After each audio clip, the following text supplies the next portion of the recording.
لا، والحمد لله والصلاة والسلام على سيدنا رسول الله وعلى آله وصحبه ومن والاه واتبع هداه، وبعد. فاللهم أخرجنا من ظلمات الوهم وأكرمنا بنور الفهم، وافتح علينا بمعرفة العلم، وحسن أخلاقنا بالحلم، اللهم آمين.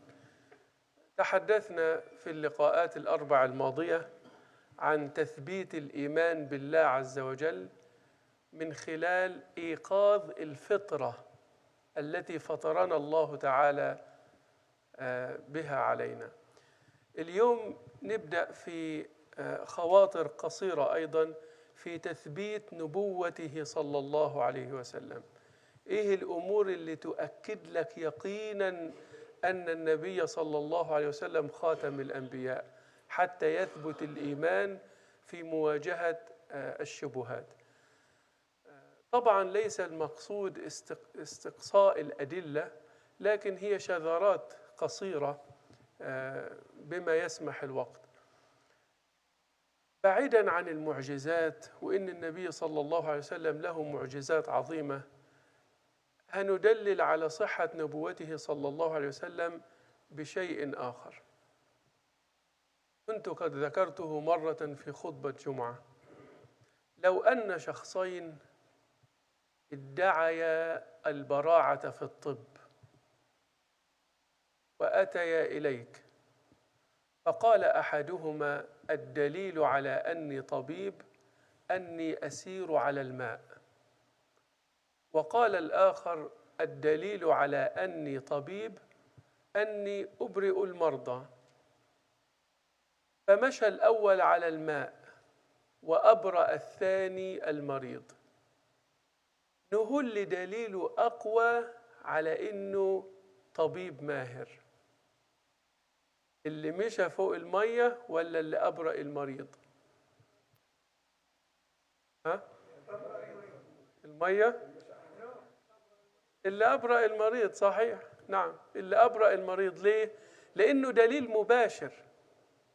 هو بيقول أنا طبيب وأنا أبرئ المرضى، خلاص دليل مباشر وصريح.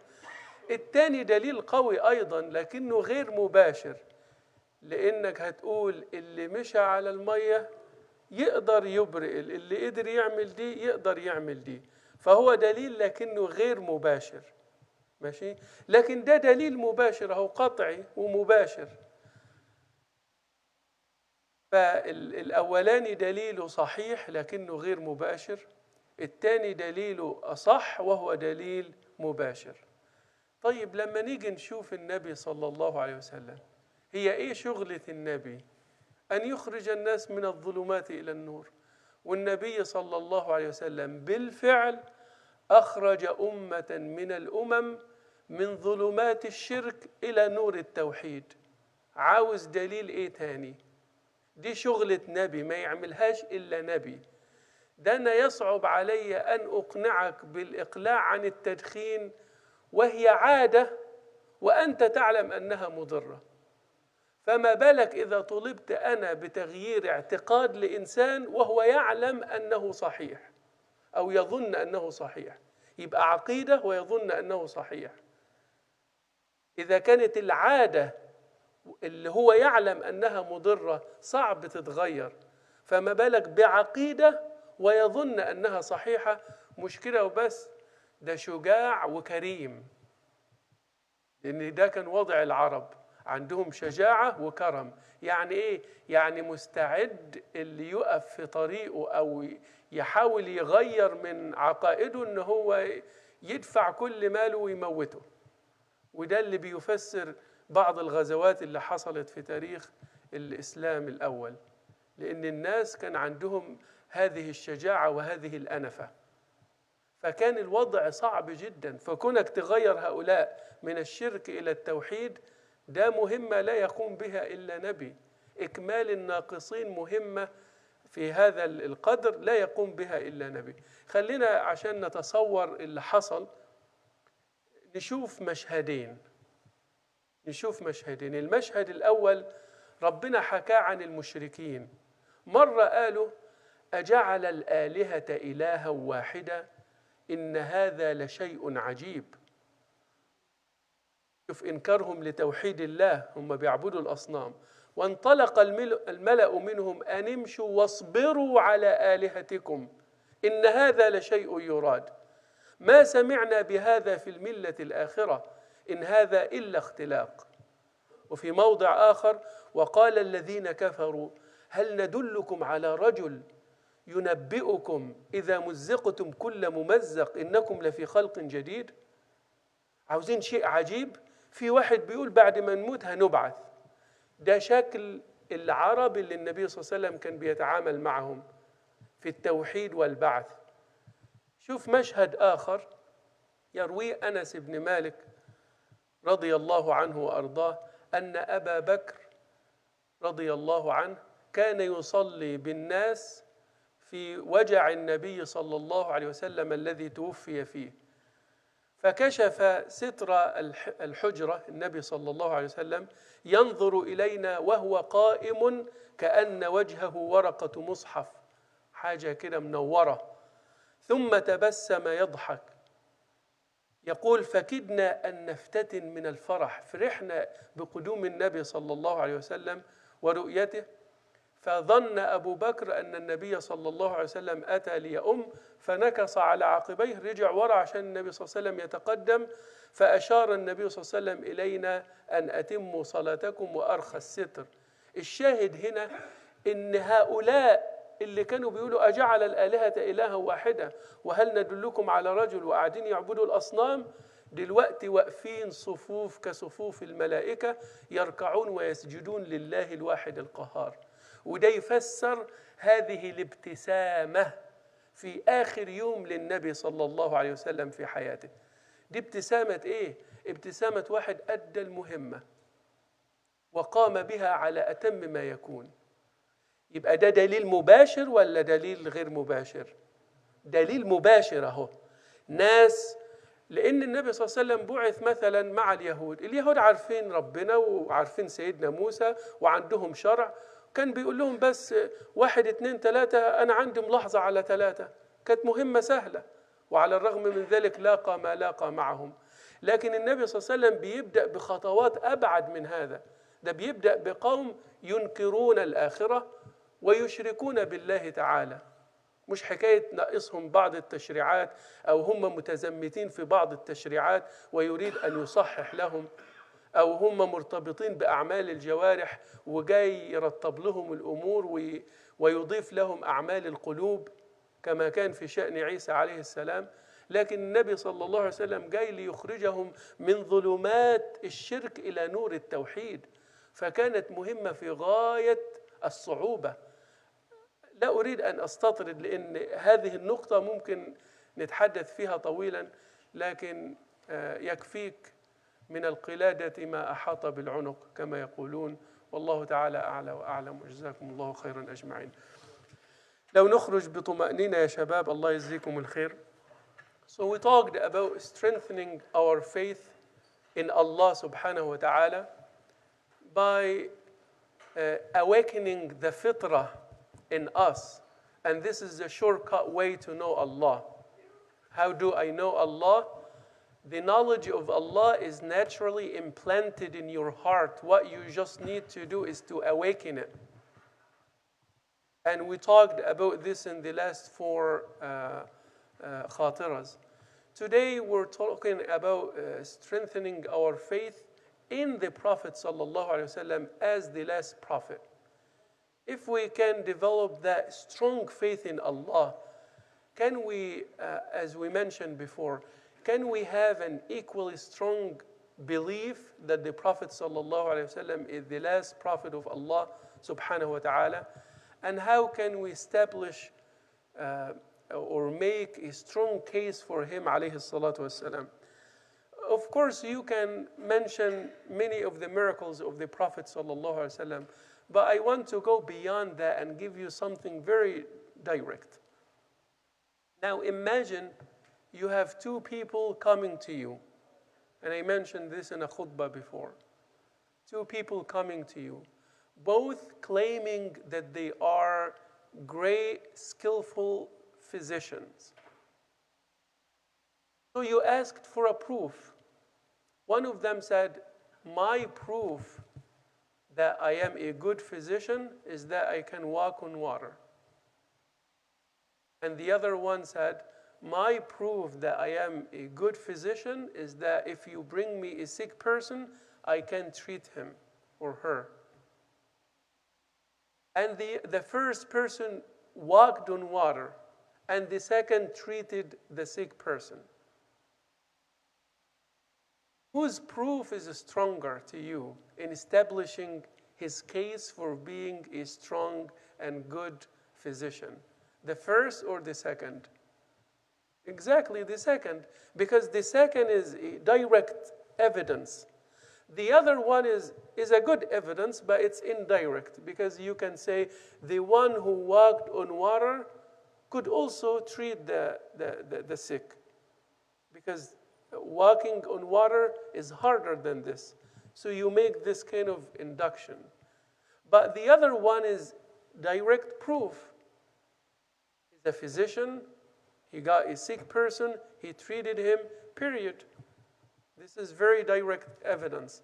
Now, when we apply this example to the Prophet ﷺ, he was sent to people who were absolutely overwhelmed with their polytheistic belief. They believed in more than one God, and they worshiped the idols. And the Prophet ﷺ brought them from the darkness of polytheism into the light of monotheism.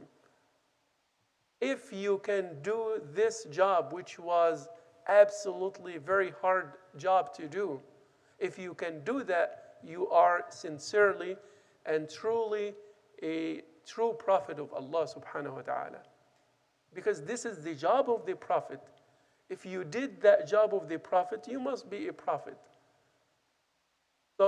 And this was not just, okay, guys, let's turn you from polytheism into monotheism. It was not that easy. It could take you many months or years or programs to abandon a bad habit like smoking that you know it is harmful. What about changing a belief that you think is true? If changing a bad habit that you think is harmful is hard, what about a belief that you think is true? That is a lot harder. That is not an easy task. And when you add to this that the people you want to change their beliefs are very courageous and very generous, your task becomes harder and harder, because those people will be ready to confront you, to sacrifice their life for defending their falsehood. And this explains why the Prophet ﷺ had to face the mushrikeen in many battles. When he left Medina, they did not let him go. They went to Badr, close to Medina, to fight. And they engaged with the Prophet ﷺ in many battles, even though he left Mecca for them. But they chased after him because they were ready to sacrifice everything, and they would not accept this. The Quran describes how they viewed the idea of monotheism as something wondrous, something strange. And we have to, and this is in the beginning of Surah Sad, and we have to be very patient in confronting Muhammad's message, sallallahu alayhi wa sallam. And in another surah, the mushrikun, Allah subhanahu wa ta'ala says about them that they said, can we show you a person who's saying that after we die, we'll be given life back? They think of this as a mockery. This is the kind of people that the Prophet ﷺ was dealing with. But what happened at the end? These are some scenes in the life of the Prophet ﷺ that shows how stubborn those people were and how false their beliefs were. And this is the majority. But what about the last scene in the life of the Prophet ﷺ? Anas ibn Malik reports the last moment when the companions of the Prophet ﷺ saw him in the masjid. The Prophet ﷺ was very sick, and then he felt well for a while, and he looked at Muslims praying because his room was attached to the masjid.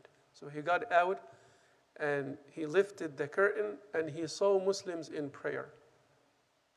Some felt the presence of the Prophet ﷺ, so they thought that he's coming to lead the prayer. But Abu Bakr was leading the prayer. When Abu Bakr noticed that, he went back so that the Prophet ﷺ would go forward and lead Salah.